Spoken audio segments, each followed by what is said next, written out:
Hello everyone, how's everyone doing? Glad y'all could join me here this Sunday evening, wherever you might be, or Monday morning in Asia, where I'm at. Hope everybody's doing well. If y'all don't mind, can you just let me know how the audio is coming in as far as the voice? I know the background music is a bit softer, but as far as voice, how's it coming in for you guys? Audio. Albar, how you doing? Willie Vasquez, how you doing? RR, how you doing? Thumbs up, appreciate the thumbs up. That's what really keeps everything going. So thumbs up, probably the biggest and the best thing you all can do for us. Appreciate it. Dwayne Roberts, how you doing? John Michael Karma, how you doing? Bill Wood, a lot of new names. Thank you guys for being here. RR, quickly going into the end game. Yeah, absolutely. I mean, things are just really it's like getting close to the bottom of where the water's emptying out from the drain. Sean Walker, thank you, appreciate it. Polynesian Pip, aloha, how you doing? Joshua Burdett, Lynn, Kathleen, how's everyone doing? Quantitative disease, there you go, that's a good one. Bonzo 22, Weme, how you doing, Weme? Thank you, thanks for the feedback. Alvar, thanks, appreciate it. So yeah, we'll get started in about 40 seconds or so. Bob G, how you doing? Canada. Great, could make it here. Let's see. Lark Ball, how you doing? S. Graham. Glad you could be here. Derman Guerrero. I hear you loud and clear. God bless you also, Derman. Appreciate it. Thank you for that. So we'll go ahead and get started shortly, and hopefully everything will turn out all right. You never know with these live streams, right? Willie Vasquez, you're welcome. As always, it's not about me, it's about all of you.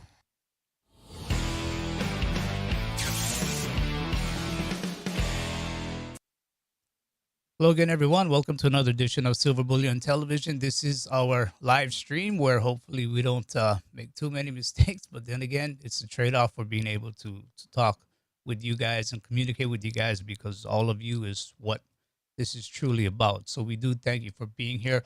I think in the States, you guys are going to be or you're going to be celebrating Memorial Day. So hope your Memorial Day weekend is going well for you. So again, thank you all for being here. I appreciate it. Rooster Price, how you doing? Dwayne Roberts, Rooster Price, first time I've seen your name also. So welcome aboard. Thank you for being here. Guerrero, thank you for the comments. RR spontaneous, absolutely spontaneous. Some of your comments absolutely spontaneous too. You know what? I read them, and some of you guys very thoughtful, insightful comments that are left on the after you watch the program. I read some of these comments, and some guys, well, don't know what to say, so I'm not gonna really say much about it. But some comments really creative. Let's just say. But I appreciate you guys being here. John Michael Karma again. My foil hat gets great reception. Yeah, it's sometimes you do have to sometimes you do got to put that on a little bit, and then to really understand what's going on, or at least get a tune of what's going on. But we'll see how things play out. RR, absolutely, to the vets who gave it all. Thank you. A lot of us do appreciate it, and we thank you for it. We thank your family members for it. So thank you, really, we do appreciate it. Let's see, Annette Walls, Middle Tennessee here, ready for a great show and much information. Well, hope we can do that for you. So again, we do thank you for being here, and as always, do subscribe, give us a thumbs up, and click on the bell so we can notify you whenever we have new updates. And as always, you can find us on social media, silverbullion.com.sg. That is our website. We are a bullion dealer over in Singapore. Silver Bullion SG is our Facebook site. Silver Bullion PL is our Twitter handle, PL for private limited. The audio versions, bit.ly, bit.ly/SBTV, iTunes, or SBTV, Spotify, and our Crisis Tracker group. I hope you guys do join that if you have the Crisis Tracker app. This is where we go ahead and we will place news items pertaining to finance, economics, gold, silver, things like that. So do hope you join that group. A lot of good information comes from there. So again, thank you all for being here. And how do you guys like David Stockman? I mean, I've seen some pretty choice comments out there. I mean, some guys like him, some guys don't. I've seen one comment where he has good hindsight, but sometimes you got to take a look at the past to see where you're headed. So you know, I appreciated his views for sure, and I saw a lot of comments, and even my wife made a comment as soon as we aired it that he has no books in his bookshelf. So I may just have to get back with him and ask him about, hey, what happened to your books? Are you just moving in or moving out? What's going on there? So looking at these comments here, let's see, go through them real quick. Kilo coins sold out. Uh, Mark, when it comes to silver coins, they are a bit tougher to get right now, more so than the bars, and even more so than gold. Gold is okay, silver bar is okay, but when it comes to the coins, even the 1 ounce coins, it's getting a bit tougher. So if you're into those coins, if you want them for the visibility, get them when you can. They are getting a bit more difficult to get. Are nothing like a tinfoil hat to tune into the truth. That is true, my friend. I mean, people like to call it tinfoil hats, but I think a lot of times, it's a lot of us. I think we're more aware and attuned to what's going on, and we have more of a broader range of being able to open up as to what's going on. A lot of guys, they're still really basically in their compartments, and it's our job sometimes to help them get through. So we do what we can. But Stockman, he's his own guy, and he had one thing choice to say about gold that I liked, and I'll play that clip for you. 08, we saw gold and silver really move after that crisis. Right now, we're not really seeing it move the way it did back then. In your opinion, why isn't it moving that way? And do you think it will once again move the way it did back then?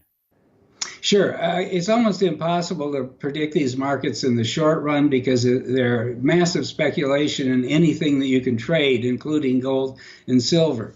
So, therefore, if you're looking at a 1 day or 1 week or 1 month horizon, I have no clue about where we're going. But I do think that we're near the end of the line of this whole, what I call phony Keynesian central banking regime, and that when confidence finally evaporates, there'll be a massive stampede into real money. And once gold, for instance, breaks $1,900, it's off to the races thereafter. And I think that will happen in the next year, 2 or 3, because there's no way out of this trap that has been created through what I earlier called the perfect storm of massive financial error, which we've been pursuing for years and decades now, hitting lockdown nation that resulted from the panic in the White House when this seasonal virus came along, and under the unfortunate circumstances of mid-March, somehow induced the Donald to put Dr. Fauci and the scarf lady, as I call her, front and center every day to scare the hell out of the American people and basically trigger the whole lockdown. And these people are so damn stupid. All right. Well, Fauci and the scarf lady. I had to laugh when he when he said that one. But upcoming guests on SBTV, we got Michael Pinto and we have Lynette Zhang. Lynette Zhang, no to Mark Wiseman's comment. Not yet. We did not interview her yet. But next up is going to be Michael Pinto. A lot of you guys are familiar with him. He's the president and founder of Pinto Portfolio Strategies. With more than 27 years of investment experience, he was the portfolio creator and consultant to Delta Claymore's commodity portfolios that raised in excess of $3 billion, distributed through Claymore and Guggenheim's assets or sales. Excuse me. Michael is also the author of the book, The Coming Bond Market Collapse: How to Survive the Demise of the U.S. Debt Market. So be sure to subscribe and click on the bell so you don't miss that interview. So he's going to be coming up this week. I think we're going to release him Thursday morning Singapore time, so that should be Sunday night U.S. time, early Thursday morning Europe time. So again, that's who we got coming up: Michael Pinto, Lynette Zhang. We have a few other guys that we're trying to lock down. That we're trying to lock down dates for. Let's see. Going back to some of those comments. Let's see. Quake Addict, is this live interview or it's live? Well, right now we're live streamed. Interviews, they're always new. They won't be live. Sometimes, we all say things sometimes, we wish maybe we could have, you know, said in a different way, or maybe might want to take back, or things like that. So, it's just that the way the internet is nowadays, where everybody likes to pounce on a single simple mistake, we take the view that, what, we want to give our guests to have a think also about what they just said. But I can tell you, so far, 10 out of 10, no guest has ever asked us to pull back whatever it was that they said. So you're getting it pretty much as is. So I guess that's how I would answer that. Let's see what else is out here. Um, Derman Guerrero. This is what attracted me to your channel. These excellent guests that you have that are economists, and they're aware in real time what's going on. Thanks, Derman. Appreciate it. There's economists that know what's going on and will talk about it, and then there are guys who know what's going on and won't talk about it. They work for bigger companies, um, maybe managing good amount of money, and a lot of the big money out there is not attached to so-called tinfoil hats. So a lot of guys are kind of they'll think twice about how they're going to say things, phrase things, about how they're going to be viewed out in public. And it's, on one hand, understandably, it's their business, but on the other hand, sometimes you would like to have these guys come out and speak up and say what's really on their mind, what they really see. But it's not in our control. So anyway, take a look at a few more comments. Art Berman, no, we have not had a chance with Art Berman. It's a good name. Um, Tell you what, we'll try. Okay, we'll try. We've been trying with a lot of people, but it seems that because so many things are going on nowadays, it is getting a little bit harder and harder to get guests. They're going to stick with the channels, with the 100,000 subscribers and things like that. So, that's where it is important for us to try and get to that level eventually. But and that's where the thumbs up, definitely, it does help, because when these thumbs ups go out, it's a cue for YouTube to start recommending, a recommended video and things like that. Then other guys will see it, and then that can help push up, subscribership and things like that. And then more and more we can get the better guests on for you guys. So it just really starts with that thumbs up. So if we can get them, we appreciate them. That's probably the thing that means, one of the things that means the most to us. Uh, T Mac, thank you, appreciate it. Um, repaying my line of credit, 1,500 a month. Thoughts on debt repayment versus buying more silver, gold, Bitcoin. Interest is minimal and no payment. Sorry, went up each month. I ran up renovating, places paid off.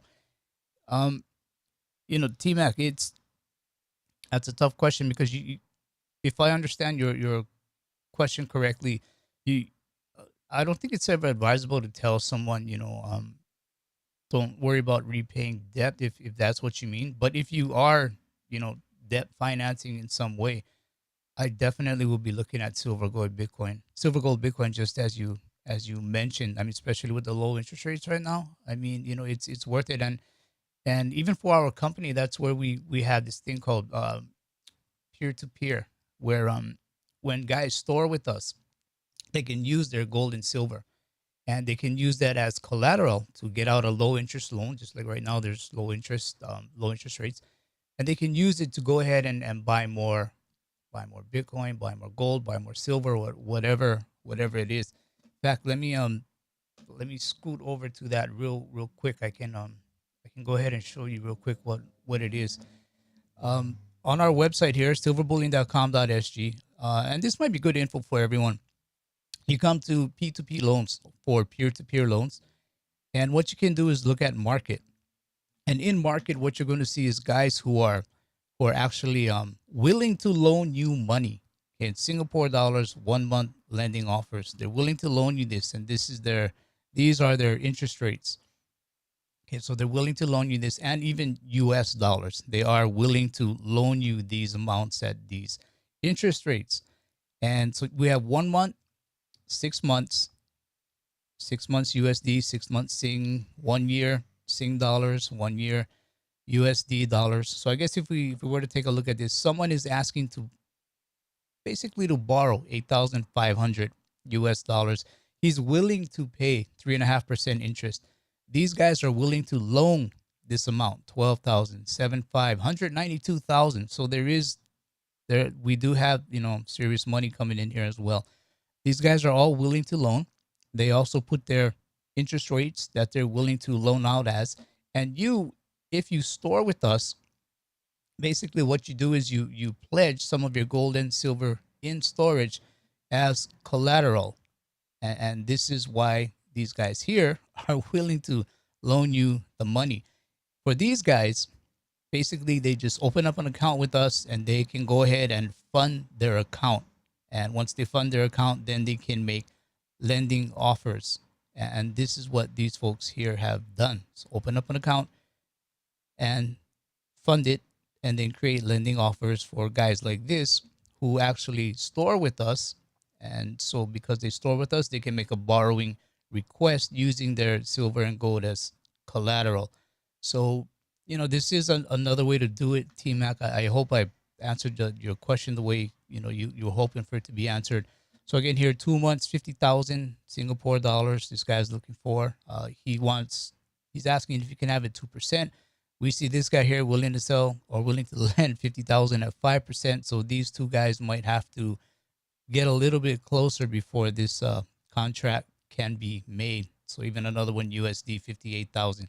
So a lot of guys they are using their silver and gold as collateral. And the thing about this, you only pay when your loan matures. So it's a one-time deal. You pay your loan plus your interest. And we can see the last 10 loans that went out. So these were created May 24, 24,000 USD, 383,000 US dollars went out. He made this loan for 6 months at 3%. So you can see this thing does work. It is real. A lot of people do get into this, and it's one of the benefits when you do store with us, because we're one of the only guys, I believe, that actually let you use your silver and gold as collateral to go ahead and take out a loan. Some of us, we store our gold and silver and it just kind of stays in the dark and collects dust. But with us, we can help you to put it back for work, or put it back to work for you, or where you can go ahead and reinvest again. But, as far as, paying your debt, you should pay your debt. And, but with low interest rates, yeah, maybe you do want to take out a loan and go for some silver, gold, Bitcoin, if that's what you're into. So, it's a great question. I hope I answered it correctly for you, T Mac. Thank you.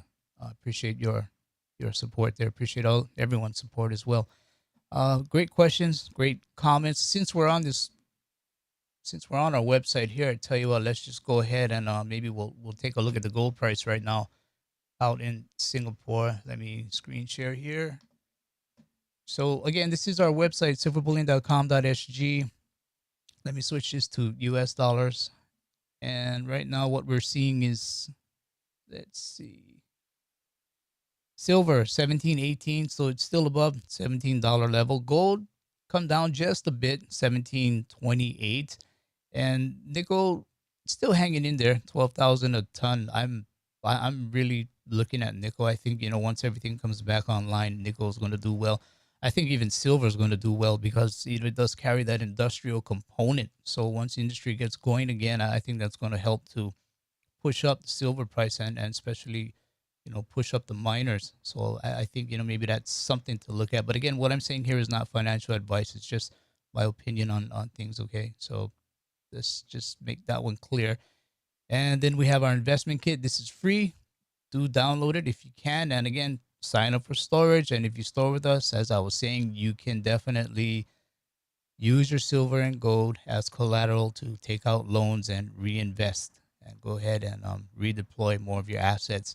Silver gold ratio 100.6. So we just got under 100 last week and we're back up to 100 right now. So, hopefully we'll see some changes in this. Basically, it just means 100 ounces of silver equals 1 ounce of gold right now as far as price goes. But do remember, miners are telling us the ratio coming out of the ground is about 8 or 9 ounces of silver to 1 ounce of gold. So there is a huge difference between what the price ratio is saying and what the true ratio coming out of the ground is saying. So that's something to keep in mind. Take a look at Twitter. Let's get to some of these bookmarks here. Okay. Sometimes things are right in. Well, here we go. How many of you guys knew this? How old were you when you found out what these lines actually mean on these red cups? You know, doesn't have anything to do with silver or gold, but I thought it was pretty interesting because sometimes things are staring you right in front of your face, and we just don't see it. So sometimes you do have to take a look at the tree before you try and see the rest of the forest. Robert Kiyosaki, Mall of America in Minnesota announced it will miss second payment on its 1.4 billion mortgage. Now, that's quite a bit. An intelligent question is who is not getting paid? Domino's starting to fall. IMF says debt will rise from 6 trillion to 66 trillion by end of 2020. Buy gold, silver, Bitcoin, just as T Mac was saying. T Mac and Robert Kiyosaki, you guys are, see, you guys have been on the phone with each other, huh? Talking to each other. Paul Krugman, I need your help with this one, guys. He says, tweets out, repeat after me. Debt is money we owe to ourselves. It doesn't make the nation as a whole poorer. What do you guys think of that one? I mean, he's some kind of Nobel Prize winning economist, right? And he says, repeat after me. Debt is money we owe to ourselves. It doesn't make the nation as a whole poor. So when I first saw that, I'm thinking to myself, okay, so if I restructure his statement, can I say, pay me now, I'll work at some point later on down the road? Is Can I restructure his sentence to say something like that? Because it kind of makes, to me anyway, it makes no sense. So if it makes sense to any of you guys, let me know. Um, let's see what you guys are out there saying. Kiyosaki as the guest. Quick addict. We're trying. We really hope to get him on. I see him making the rounds now, so maybe we can try and grab him while he's out there again. Um, okay, so what else is out there? John Michael Karma Krugman. He needs help with that. Okay, but it was a statement that for me I could not make sense of. Debt is money we owe ourselves. It doesn't make the nation as a whole poor. Well, if we all live together and I go in debt, you go in debt, we all go in debt. How did we not make ourselves um, poor in some sense? I mean, the guy who gave us the money, he's got to be paid back, right? Unless he creates the money, then he can. If he goes into debt, which I don't see how he would just create money himself, I guess, right? So maybe he means something along those lines. I mean, if you really never intend to pay anything back, I'm not sure, but it just really didn't make sense for me. Uh, yeah, exactly, Mark Wiseman. So when can we all start collecting our own our own interest payments? There you go. Exactly. RR. It doesn't make any sense. Yes, I agree with that. Um, Okay, so we'll move on. Couple more items that saw on Twitter. Let me get back there for you guys. Hang on. Okay, so that was Paul Krugman. Sorry, I'm pronouncing his name wrong. Brad Huston with another guy we're trying to get on. $600 a week in supplemental unemployment benefits. $1,200 checks. And we're still talking about negative 40% GDP this quarter. How can this be if hairdressers are making more on unemployment? Well, you see, this is part of the thing where guys are going to be making more on unemployment than they would by going to work. And this is part of the reason why, um, if you folks have been following me, I've been making this point where, we put the punch bowl, or the Fed has put the punch bowl in front of Wall Street. They could never get off, and now the Fed has put the punch bowl in front of Main Street. And will Main Street ever be able to get off? Because as jobs come back online, guys are just going to figure, you know what, I'll stay home. I'll just stay home and make more money. But eventually, this may stop, and jobs will be limited. So, excuse me, jobs will be limited. So, I would say if you can get something, it may be more important to try and get back in the workforce while there's still work to be had. Um, this one I don't know the full story. From Sandy Schneider. Update on Attila's gym in New Jersey. Governor Murphy had the water shut off at the gym and placed an embargo against the property. He's seizing their assets. I would need to dig deeper into this, but apparently some gym did not shut down. They had some issues. They didn't shut down, and so now the governor decided to shut it down for them. And this kind of goes into what we talked about last week with overreach, government overreach. I mean, what when is I mean is a right always a right? That's I think it's going to become a question that people is going to be placed before people more and more. Is a right always right? And you really got multiple views on this, so it's going to be interesting. Peter Schiff, a lot of air is about to come out of the auto bubble. That means huge losses for lenders and a collapse of future new car sales. U.S. auto insurance industry is in a lot of trouble. That is true, and in fact, we saw Hertz going out of business, or filing for bankruptcy. They're not going out of business. They're simply restructuring. So that word bankruptcy, in their case, just means they need to restructure. They're not necessarily going out of business. Faking the grades again. This is from marketscreener.com. I'll just go through this briefly, and it hang on, let me get there for you guys. Basically, back in 2007, 2008, we saw ratings agencies kind of fudge things, right? And we're seeing it again, where S&P relaxed the ratings criteria it uses to evaluate collateralized loan obligations. Let me make this a bit bigger for you guys. Okay. So the type of bond whose payments, CLOs, the type of bond whose payment are tied to pools of leveraged loans. Kind of reminds you of CDOs, right? Back in 2007, 2008, collateralized debt obligations. These are collateralized loan obligations, and these deal with more with corporations. The new criteria reduced default expectations for loans backing CLOs. S&P said in a statement that additional data and the evolution of the CLO market justified the move. Um, CLO issuers are the biggest buyers of leveraged loans, making them an important intermediary between private equity firms looking to finance takeovers and investors willing to bankroll them. Rating firms stand in the middle, and their grades are a crucial input into the profit calculations of CLO issuers who pay for the ratings. That's a pretty odd setup. So everything depends, or a lot of it depends, on what rating you're being given.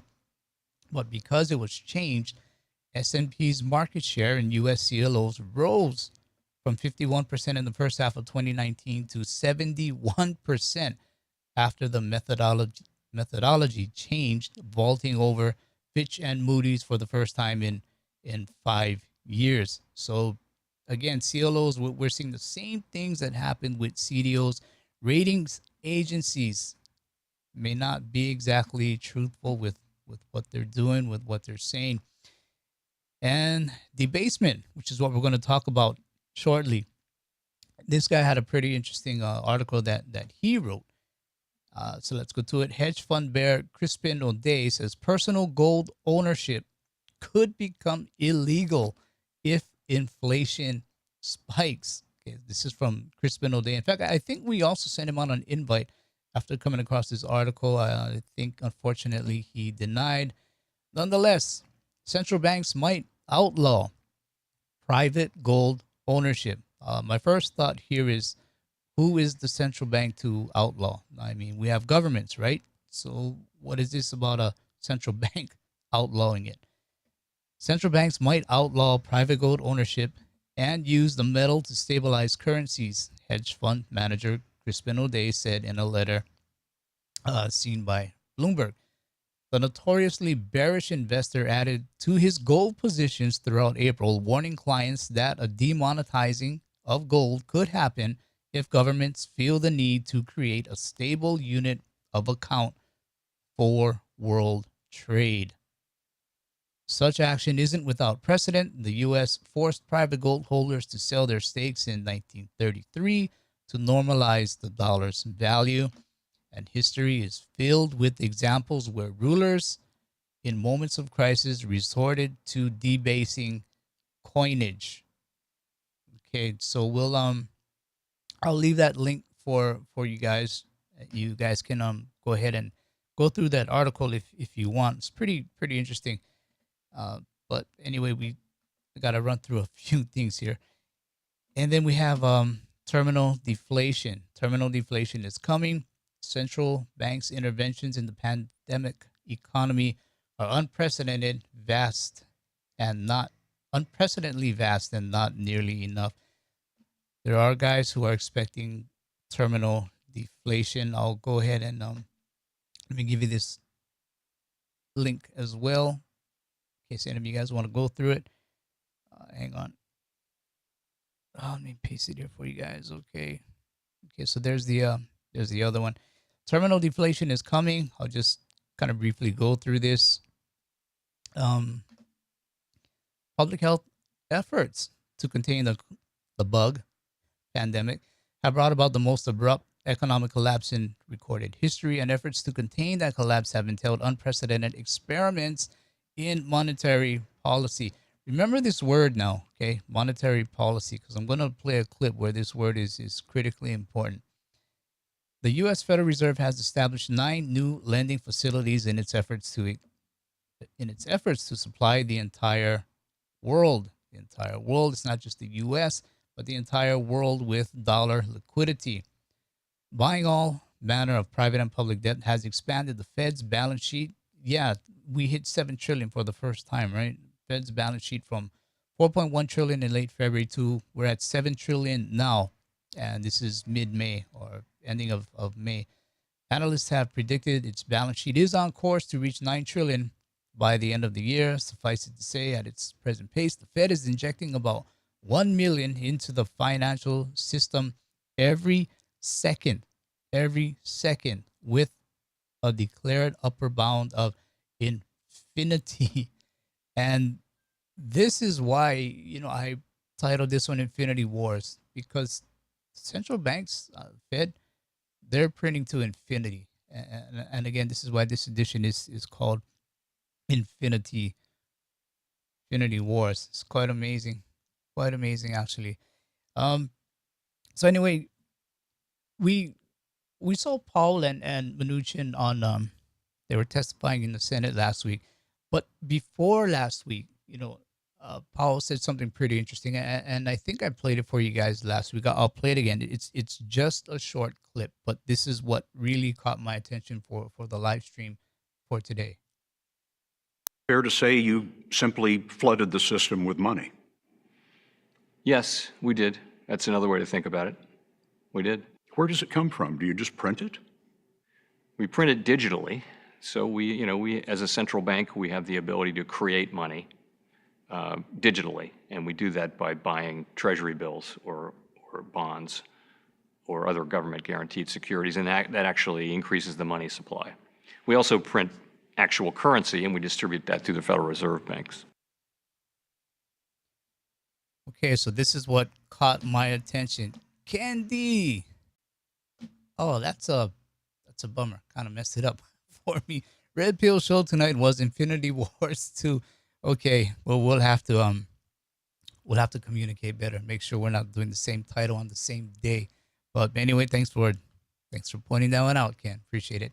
But after watching this, I try to understand just how much money is being created, and not necessarily from the M2 monetary base sense or anything like that, but it's because for most of us we understand there's going to be has to be some type of consequence for all this money printing, money creation, as they like to call it. And history has a name for what's going on because it's happened in history over and over and over again. And what history calls it is history calls it debasement. And I'll share something with you about this debasement here, where when you go to Investopedia and you look up debasement, it tells you debasement refers to lowering the value of a currency, particularly one based in or on a precious metal, by adding metal of inferior value. And we saw that, right? We had gold and silver coins, and then they started to slip in other metals. Debasement refers to the lowering the value of a currency. Debasement gives more money to governments for spending while it results in inflation for citizenry. Inflation, a lot of people say it's still going to come. It still will come. Though in ancient times, debasement was implemented by mixing a lower value metal to the gold or silver content of coins. But in modern times, this is the key. In modern times, governments debase a currency through monetary policy. There's that word again. Monetary policy, by increasing or decreasing the money supply. And this is definitely what we're seeing. It's been common throughout history. In ancient times, they would fool around with the metal, and what they were able to create additional coins of the same denomination, essentially expanding money supply. Isn't this a word we hear today? Expanding the money supply. But by debasing currencies, governments believe they can meet their financial obligations more easily or have more money to spend on infrastructure or other projects. But debasement holds negative consequences for you and me in the form of inflation. This further benefits the government by making government debts easier to pay off. So, debasement, I mean, what do we say? Is this actually a part of monetary or monetary policy that maybe is unintended? Well, if we take a brief look at currency debasement throughout the world, ever since the first metal coins were produced, counterfeiting and debasement have always been lurking around the corner. And once upon a time, coins actually contained precious metals like gold and silver. And some of these old coins were made by using a mix of base metals along with precious metals, and the debasement of the coins became commonplace.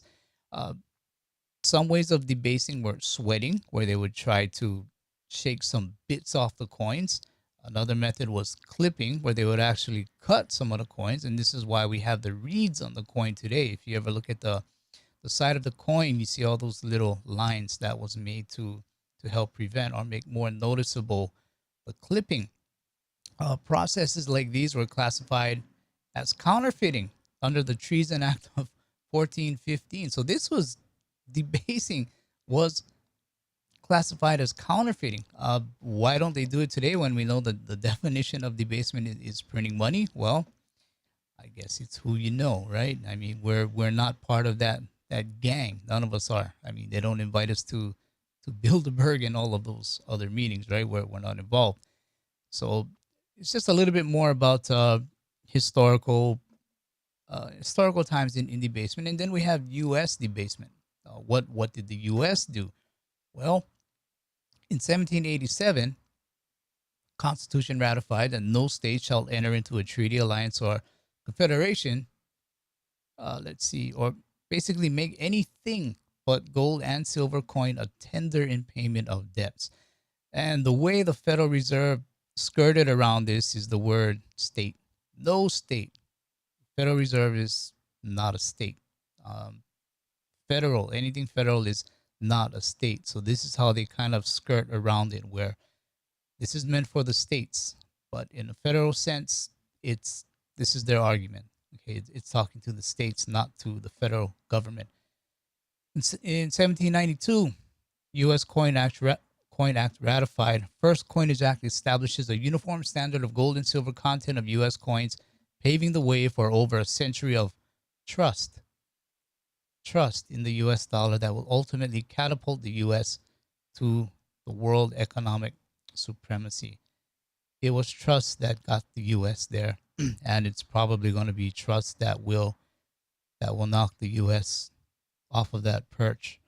1861, greenbacks and graybacks, in desperation and in direct violation of the U.S. Constitution, both the North and South issued paper currency with no gold or silver backing. Hey, that's what we're doing today, right?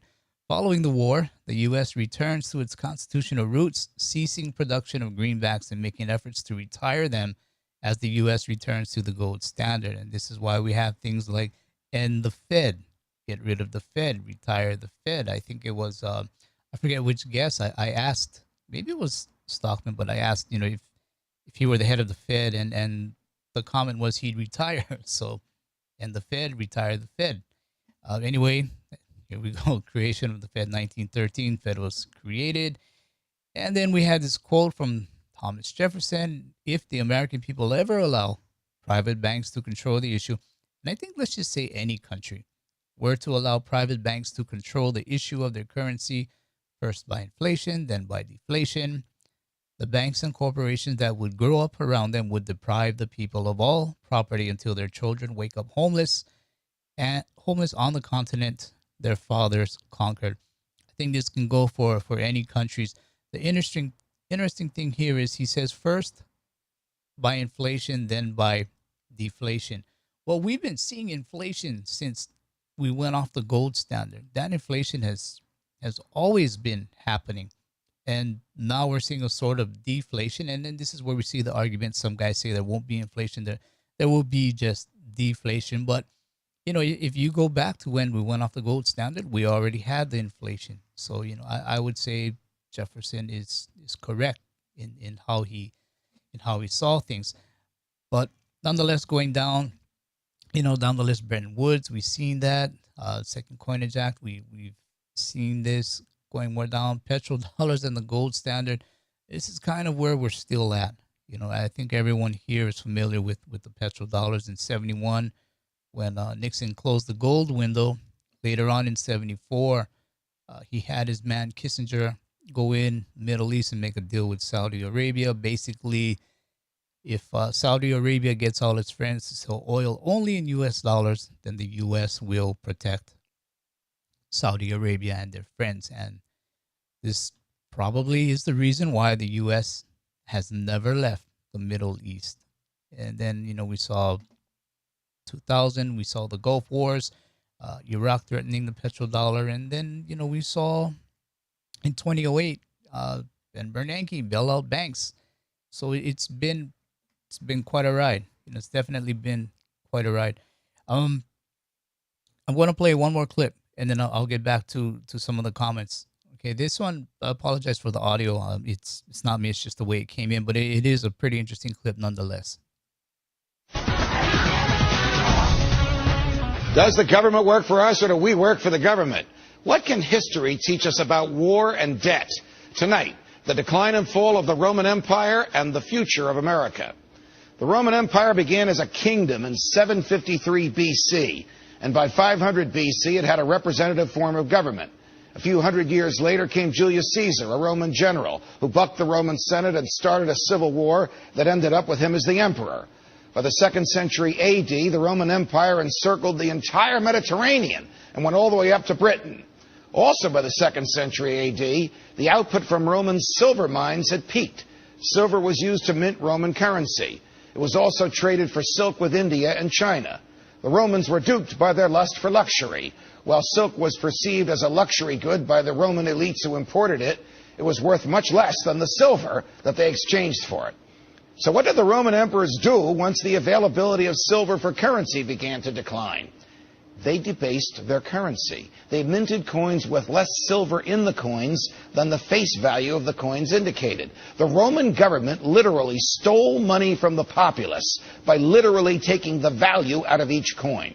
They couldn't borrow money from China to fund their wars in France, so they operated under the fiction of a debased currency instead. This didn't last very long, and eventually it became evident, it became well known that Roman currency was being debased, and its value sunk like a rock in a pond. Stated differently, the Roman government lied, cheated, and stole from its own people. And when the people discovered this, massive inflation ensued. Okay, so I guess we got to go back and start it. I guess we got to go back and start it off by saying what's a dollar anyway, if we're talking about debasement, right? Well, Coinage Act of February 2nd in 1792 defines the dollar as 371.25 grains of pure silver. It's a weight, nothing more, nothing less. A true dollar is an exact amount of silver by weight. A troy ounce is exactly 480 grains. Thus, a dollar is about 0.7734 troy ounces. So that was when you had to go and weigh these guys out on little scales, and then you would know the value of what you had. But you know what the judge said. Roman government lied, cheated, and stole from its own people. And when the people discovered this, massive inflation ensued. So let me ask you this. The Fed has been trying for years to get inflation. They've even gone on record as saying something along the lines of, if we overshoot our 2% inflation target, well, so be it. It's okay. But with what the judge just said about Roman history, when people discovered this, meaning debasement, could it be that in part the Fed did not get its inflation that they're looking for today because we, the people, simply did not discover this? I mean, there's no metal to debase anymore, right? But back in 64, we debased, 71, we debased, and we saw, I think, roughly about an 18% inflation rate happen. And the global generation, which it's even my generation, we knew that there was silver in the money. We knew the money was gold backed. And maybe that's one reason why this inflation happened, because all of us knew what money really was back then. But fast forward today, younger generations today, they don't know about silver in the coins. They don't know about, gold, the gold window being closed, and they think gold is old people's money, old world money. They probably don't know about debasement in the classical sense. So therefore, they probably don't understand that printing money is debasement in the fiat world. Printing money is debasement. Okay? And if we cannot equate money printing as debasement, and we don't know the true definition of what a dollar is, how could they, as the judge say, or how could we discover this? How can we discover this debasement if we don't even know? But of course, there is more to it. But this is at least the starting point. So, what do you guys think about that? This whole debasement happening, and we probably never even understood that debasement continues right now. So, I think it's a pretty interesting topic. So let's see what some of these comments are. Ken D. So people are calling for deflation naturally. I think a lot of us might not even understand. I'm thinking debasement. Deflation, I mean, there's a lot of guys right now that are saying we're going through deflation and then it may swing back and then hit inflation. I believe that personally. I think we are gonna get to inflation at some point. I can't really tell you when though. Let's see what else is out there. Let's see. T-Mac. One guy commented that in '08 they destroyed small banks. This time it's small businesses. It's a great point. We're seeing businesses get decimated right now. Left with fascism. That is one of the definitions of fascism, right? When businesses take over. Big government and Yeah, that's a great point, T-Man. Really, really, really great point. Um, they've gotten inflation. They just need more and more. I'm hearing from guys that there is actually inflation. They go to buy food. Food costs more. Things are starting to cost a bit more. So, maybe they're out there starting to see some of it. But I'll get into another clip from the judge. He also said something else pretty interesting. When the value of the coins they were minting began to eat into the economic power of the Roman elites, they turned increasingly to the military. You see, the Romans had this crazy idea that they could become rich by fighting wars. They actually thought that by taxing people and using the taxes to buy military hardware and using the hardware to conquer foreigners and instilling Roman culture in those foreigners, they, the Romans, would somehow be prosperous. Instead, they spent themselves into a decline they couldn't get out of. The Roman elites had become accustomed to a lifestyle only available to them from cheap labor and government theft. And the masses were kept happy by bread and circuses the Roman emperors gave away with the wealth they had stolen through inflation and taxes. Sound familiar? It should. The United States is the most powerful force in the world since the Roman Empire. We have 900 permanent military installations around the world, and we are going down the same road that the Romans did. We are expanding our empire through wars of choice. We are devaluing our currency. We are allowing the government to bribe us with the money it has taken from us. But unlike the Romans, the Federal Reserve doesn't even pretend the dollar is backed by anything other than the government's word. The government's word. Now, who would trust that? And yet, that doesn't curb the Federal Reserve's ability to debase the currency by printing trillions of dollars of it. What's more, the U.S. government devalues our currency at a rate the most ambitious of Roman emperors could never imagine, because the federal government can also borrow against its future. In the Roman times, there was no borrowing. There was no such thing as credit cards. But the federal government has a credit card. Right now, it has used up its $14.3 trillion line of credit. President Obama wants to extend that for nearly the 100th time, this time up to $17 trillion, so we can go down the Roman road of decline a lot faster. We have wars of opportunity in 5 countries, none of which were declared by Congress. We have a president who tells the people he is bringing the troops home, and generals who don't like it, and economists who advise the president that war is the health of the state. And we have a president who, even as I speak, is dining at the most expensive restaurant in New York City with folks who are paying $38,000 a plate to be with him, whom he once called fat cats, while 1 in 7 Americans is on food stamps and 1 in 10 adults is out of work.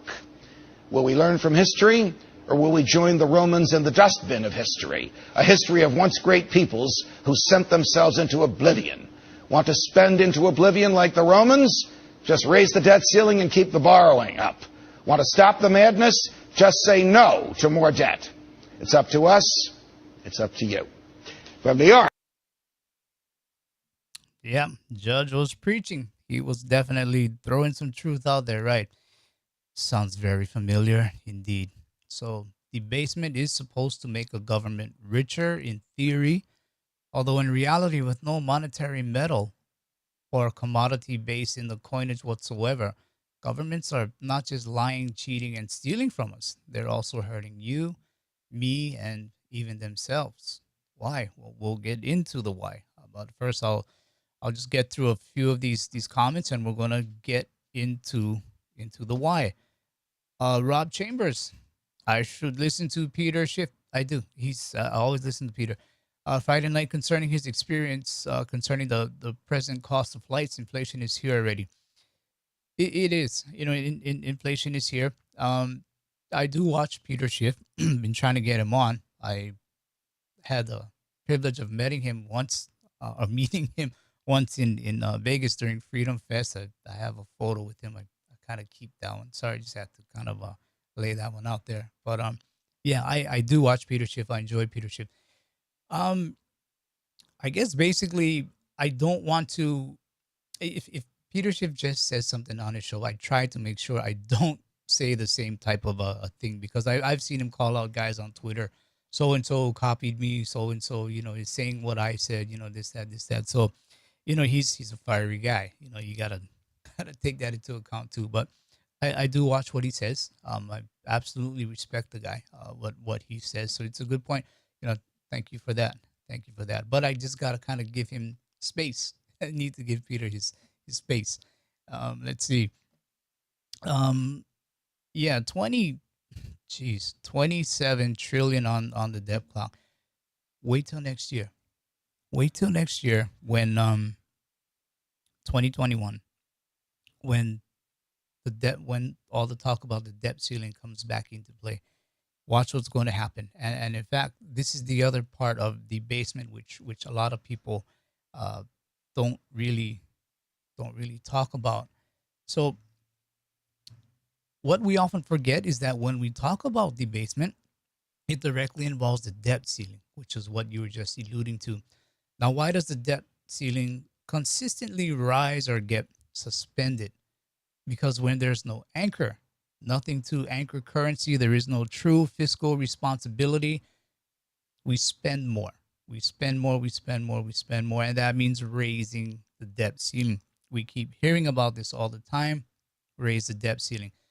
We raise the debt ceiling, and that means more debt and more money printing with interest. We're debasing our currency. We're stuck in a cycle that cannot end, short of dire consequences or complete and catastrophic failure. So let's take a quick look at what the debt ceiling is. Okay, so let me pull up this tab here, and there's going to be something interesting in the debt ceiling that you guys are gonna find out. I promise. I was kind of thrown off with it as well. So this is the history of the U.S. debt ceiling. Okay, let me go down. Early history. Prior to 1917, the U.S. did not have a debt ceiling. Prior to 1917. Well, what else was prior to 17?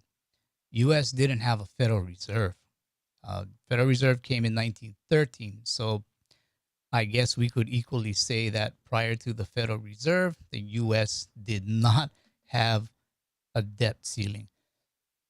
Congress had to authorize specific loans or allow the Treasury to issue certain debt instruments and individual debt issues for specific purposes. Sometimes Congress gave Treasury discretion over what the type of debt instrument would be issued. Between 1788 and 1917, Congress would authorize each bond issued by the U.S. Treasury by passing a legislative act that approved the issue and that amount. Much more responsible back then. But in 1971, after the creation of the Fed, during World War I, Congress created the debt ceiling with the Second Liberty Bond Act of 1917, which allowed the Treasury to issue bonds and take on other debt without specific congressional approval, as long as the total debt fell under the statutory debt ceiling.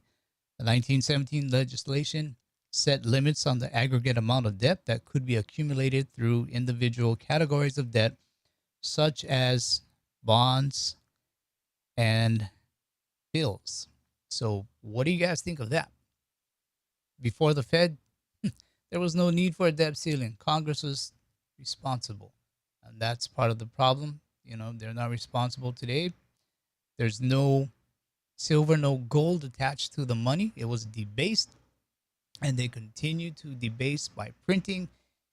Printing comes from things like raising the debt ceiling. These two things, I think, pretty much go hand in hand. And in 2021, that debt ceiling is going to be up before Congress again.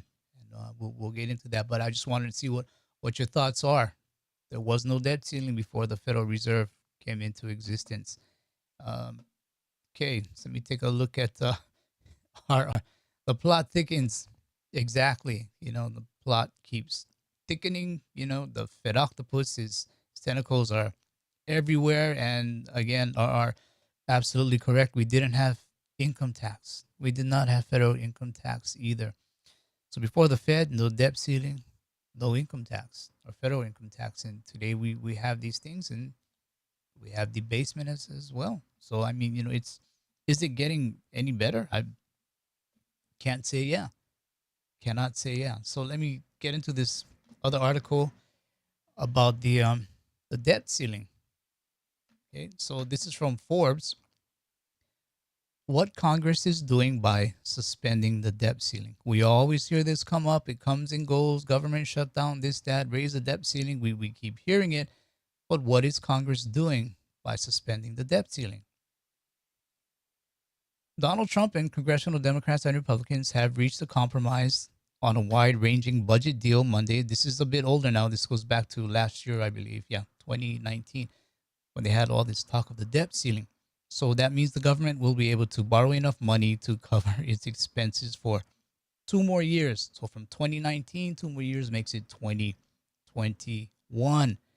The deal would increase spending for both military and domestic programs by nearly the same amount. The debt ceiling would be suspended through July 21 or 2021. In other words, they're kicking the can down the road again. The debt ceiling is the maximum amount of money set by Congress that the government can borrow to pay its bills. Keyword, borrow. Borrow means we pay back. If the government doesn't have enough money to meet its obligations, it'll default on its debt, which will likely send global markets into a panic, make it harder to borrow in the future, and throw the economy in turmoil. So in other words, the economy, the world knows that the U.S. can't pay it back. But if you just go more into debt, we'll turn our eye to it. We understand, but let's just keep everything going. Doesn't matter if you go more into debt. Just don't stop the merry-go-round, as they say. So this is what the world wants. They want it to keep going on. But suspending the debt ceiling, what does it mean? In the current deal, the debt ceiling would be suspended for 2 years. That means the government can borrow as much as it needs in order to pay off its current debts and obligations for 2 more years. After the suspension ends, the debt ceiling will automatically be raised to reflect how much was borrowed. And that's the thing. Where are we at right now? Happening with the bug and everything. Fed balance sheet, 7 trillion. When this debt ceiling comes back in 2021, as this article says, after the suspension ends, the debt ceiling will automatically be raised to reflect how much was borrowed. We're going to truly know how much we borrowed come 2021 if they're going to be honest with us. We're going to see just how much lying, cheating, and stealing is going on. So come 2021, I think we're going to see a lot of unraveling. A lot of unraveling is going to come down in 2021. Let me take a look at some comments. Bonzo22, debt ceiling has become a black hole. Absolutely. But this is what happens with career politicians. We keep putting them back in.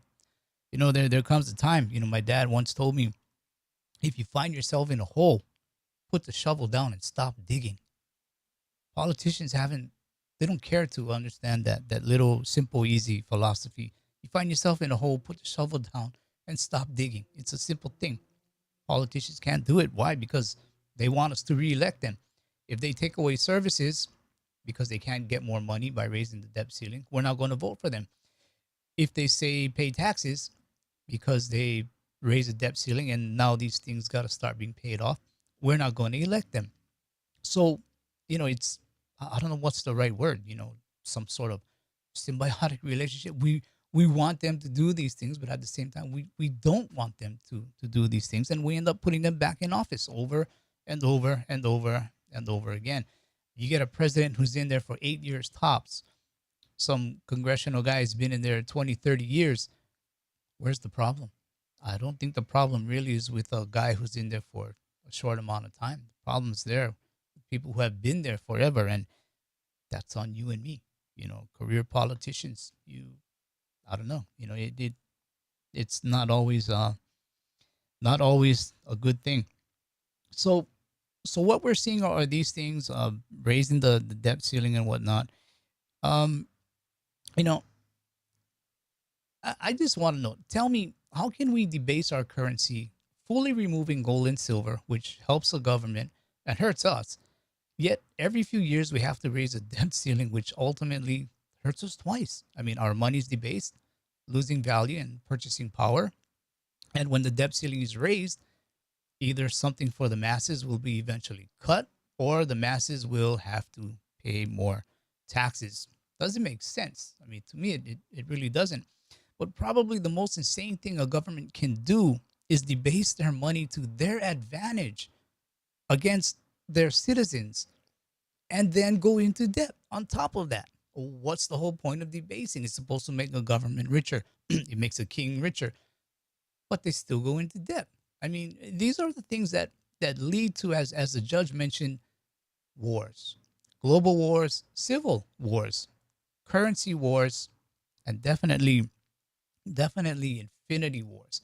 And I just want to take a look at one article talking about this infinity war thing, and just to get us all on the same page. This is from Reuters. Central banks pandemic battle could stretch into an infinity war. Okay, so again from Reuters, big central banks are buying from an expanding menu of government bonds, corporate debt, and consumer loans to help businesses and households through the bug. And no one knows whether they can stop. The best case scenario sees infection rates slow down, commerce resume, and people return to work this year. In the extreme case that the bug comes back, further damaging lockdowns, the U.S. Federal Reserve and its peers float the whole boat. Government debt, corporate debt, perhaps even financing for mortgages and paychecks. The social, political, economic implications for taking economies offline for an extended period, underwritten by governments and struggling to return to normal, could run deep. Time out of work erodes skills. Business failures destroy wealth and depress investment. Cheap money in cash transfers risk, fueling asset bubbles that widen the gap between rich and poor. We're seeing all of these things. It gets to the question, at what point are we worried of just how much a role the Fed is playing? Says this Catherine Judge from Columbia Law School, professor who studies financial markets. She says, if they are the only actor and people are worried about liquidity and access to finance, how much pressure comes to bear? Longer term, it is disconcerting. Bank of England announced this month it would buy more government bonds, just as Britain's Treasury said it would incur more debt to pay the wages of laid off workers.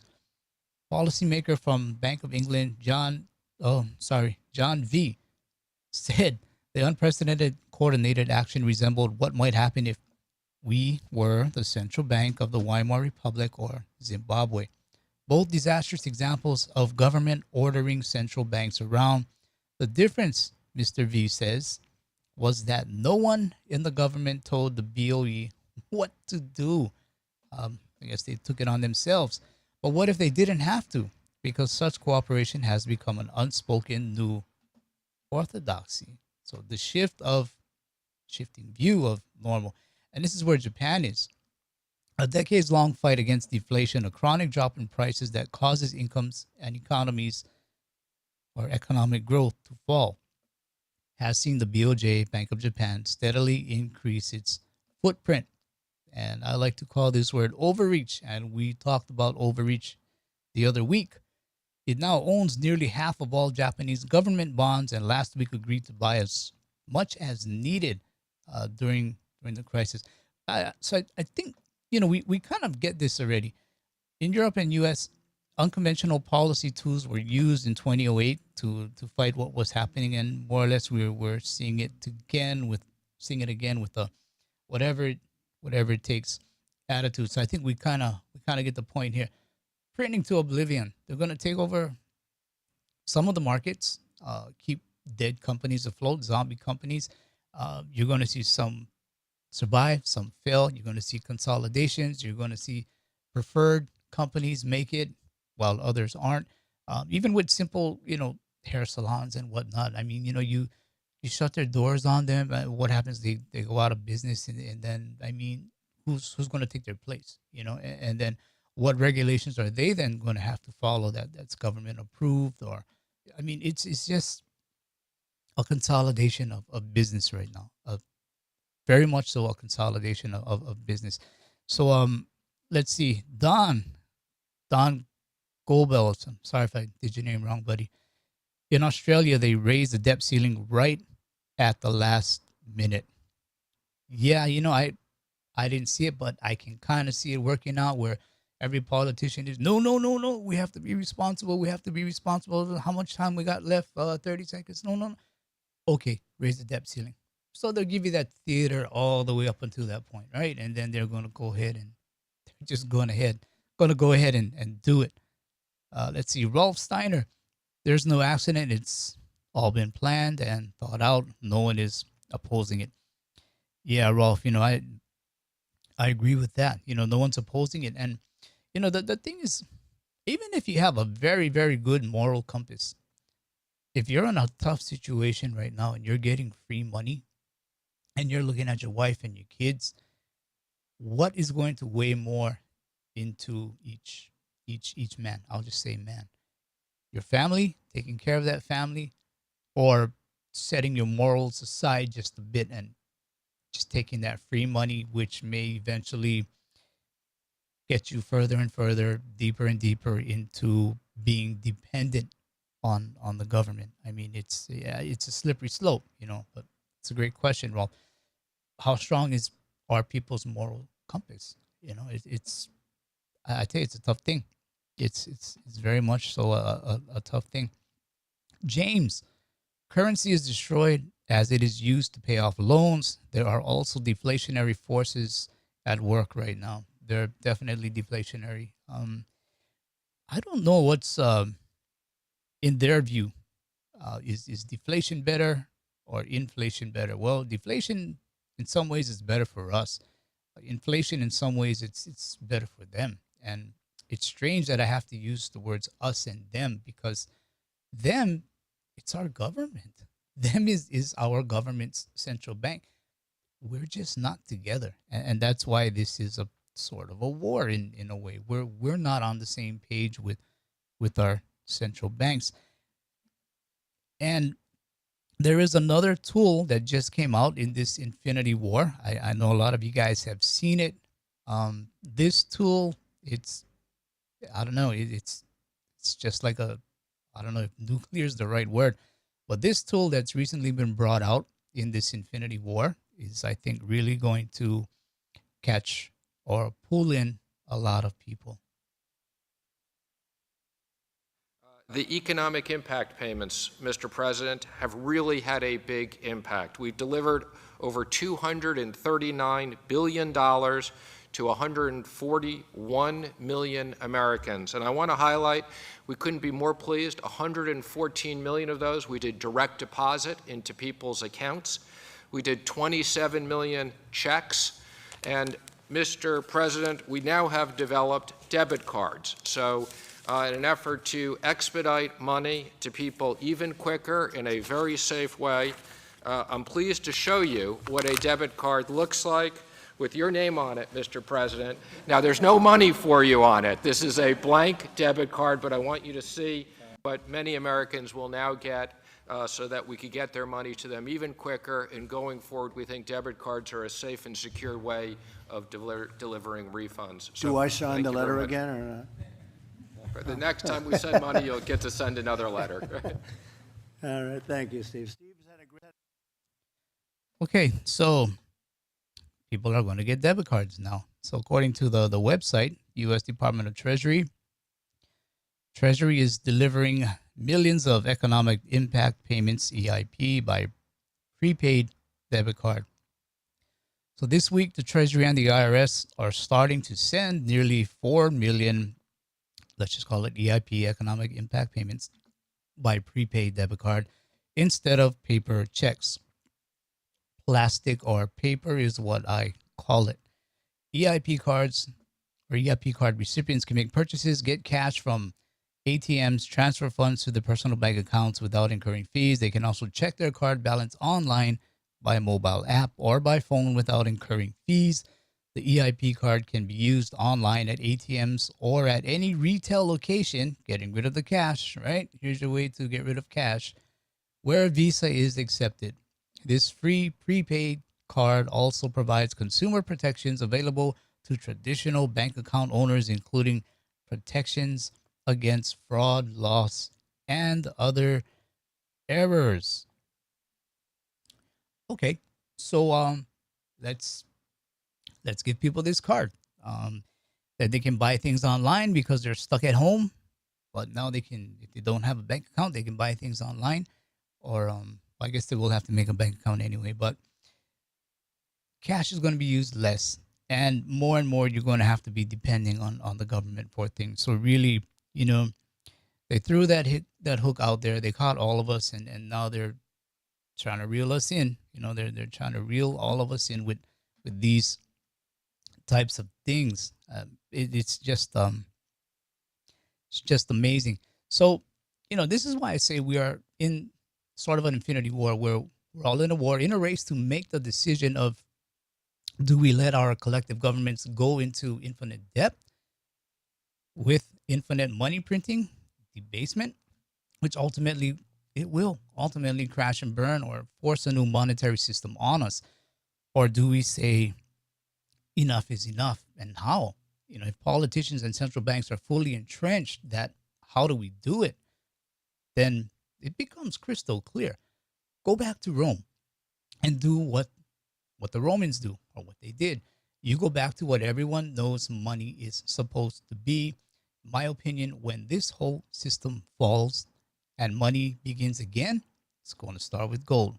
It starts and begins with gold.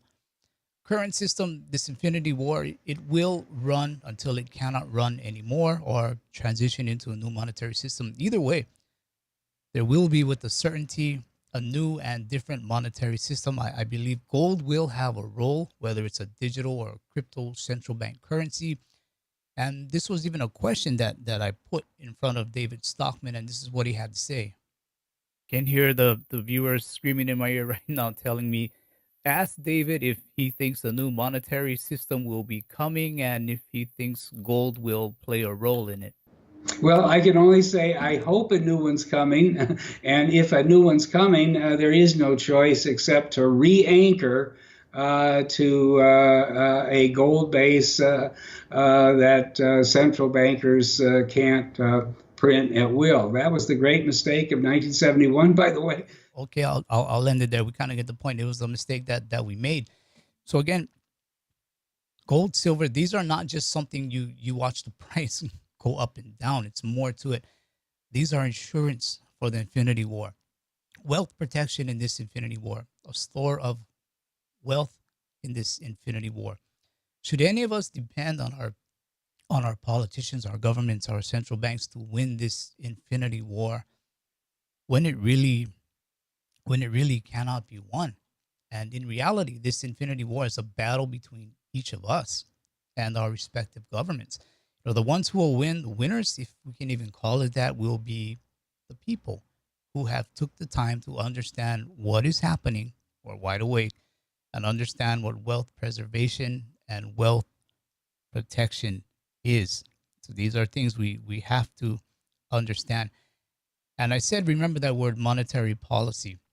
So I'll play another clip, and it explains, well, it's more about in ancient times what really happened and what we're seeing also today.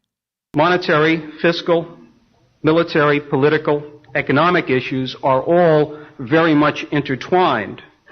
And the reason they are all so intertwined is in part due to the fact that the state, any state, normally seeks to monopolize the supply of money within its own territory.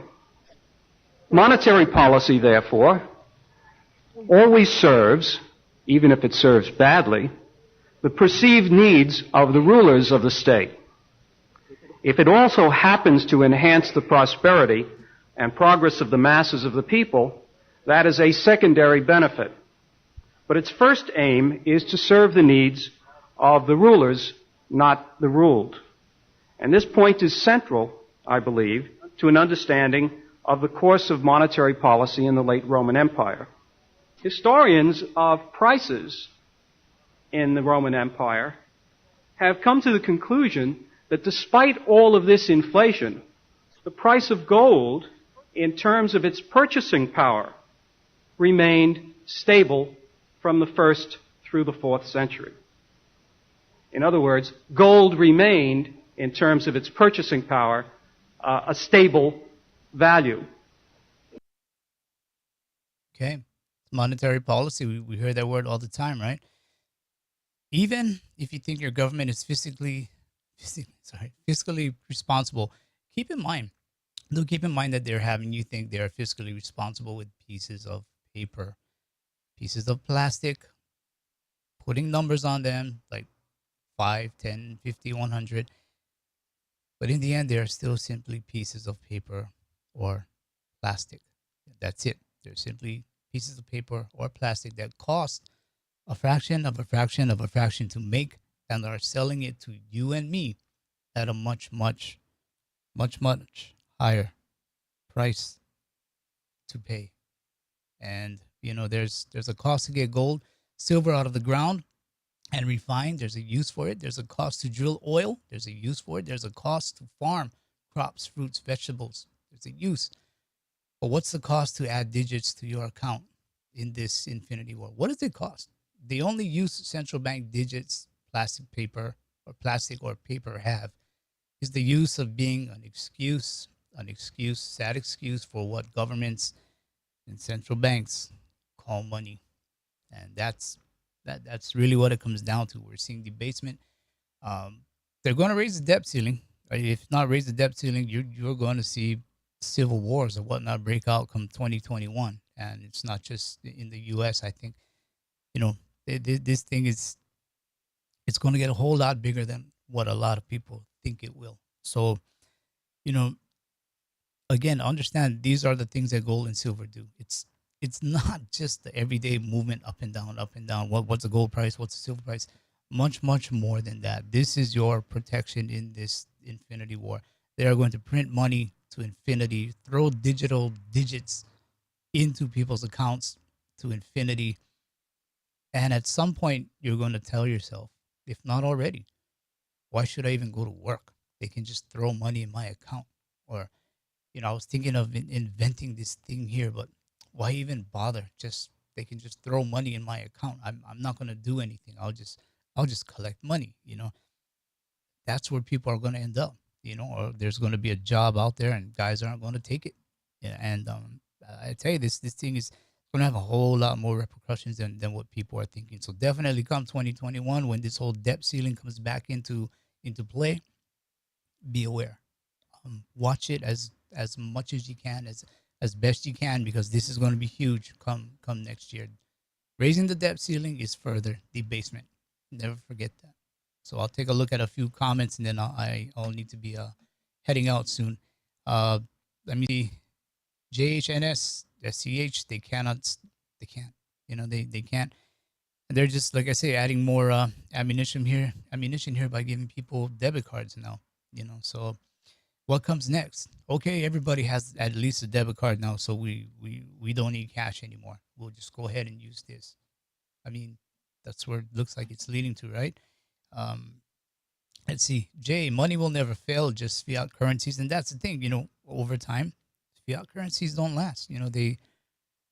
They expire. And this is why we've had a few live streams where we've said currencies have a expiration date on them. So, just also keep that in mind.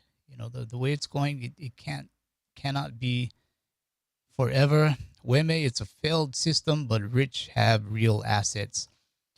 That's true, but that's where you can have those real assets also. Get some gold, get some silver.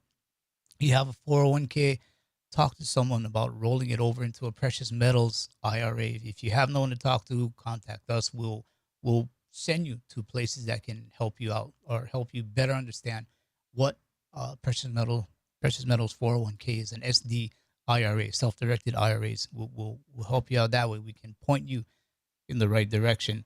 Um, let's see. David Goodwin keeps stacking silver while there is still purchasing power left in the dollar. That's true. You guys saw what happened, right? I mean, even though the spot price would say silver is what, $15 an ounce, you could not buy it for $15 an ounce. The purchasing power of your dollar went down. You had to pay even more. And why did you pay more? Because more of these dollars were chasing less of that product, meaning we had less silver, more dollars. So when these more dollars go after that less amount of silver, price is going to go up. And that is, in a sense, inflation, when we're going to have all this money chasing a limited amount of goods. And that's why we hear people say all the time, the Fed can print money, but they can't print food. They can't print clothes. They can't print these other things. So what happens is they're giving all this money out there, but the amount of goods is still, it's not expanding with the money or the money supply. So what's going to happen is you're going to have all this money chasing a smaller amount of goods. That's going to cause inflation. That is definitely going to cause inflation. And that may be one reason why they're only giving people $1,200 a month, because if they give you too much money, then all your money is going to chase these goods, drive up inflation. If they give you just enough, then you can survive, but you don't have enough to go and get this and get that and get this and get that. So you won't really drive up inflation because your money is not chasing after those goods and services. Your money is just chasing after the essentials, your house, your rent, whatever it may be. I don't know. Maybe that's why they started off at such a low amount, but I don't sit in their office. I don't know, but from the outside in, looking at it, these are the things I see, and it's just kind of common sense, you know. Just take a look at it for what it is, and it's basically common sense. Butchie Harding, there's there's no such thing as an educated slave. Yeah, I've heard that phrase before. Okay, so take a look at a few more, and then I'll have to get going out. Jay, exactly. You cannot print productivity, goods and services exactly, and that's the thing. They're throwing all this money out there, but you know, you can't print the goods and services. You know, you just can't, and that is one thing that could cause the inflation. Definitely cause the inflation. So it's a great point. That is a great point. Let's see. RR at TMAC, you've got that right. You're doing good. Just keep doing what you're doing, and you'll get through this and have a chance to flourish. So TMAC, yeah. Okay, TMAC, great comments today. RR, great comments. Appreciate it.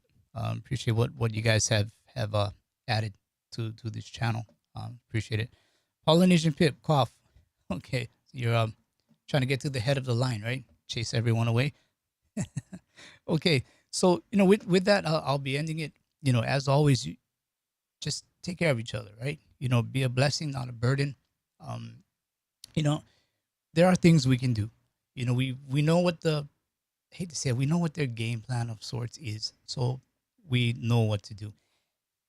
Try and get some gold, try and get some silver if you can, and if you can, even consider keeping it out of your jurisdiction, because that'll help you also if in case government overreach in your own home country starts to get a little bit too tight for you. So again, you guys take care of yourself, be a blessing, not a burden, and you know, as always, saddle up for what's coming ahead and silver up as well. You guys take care.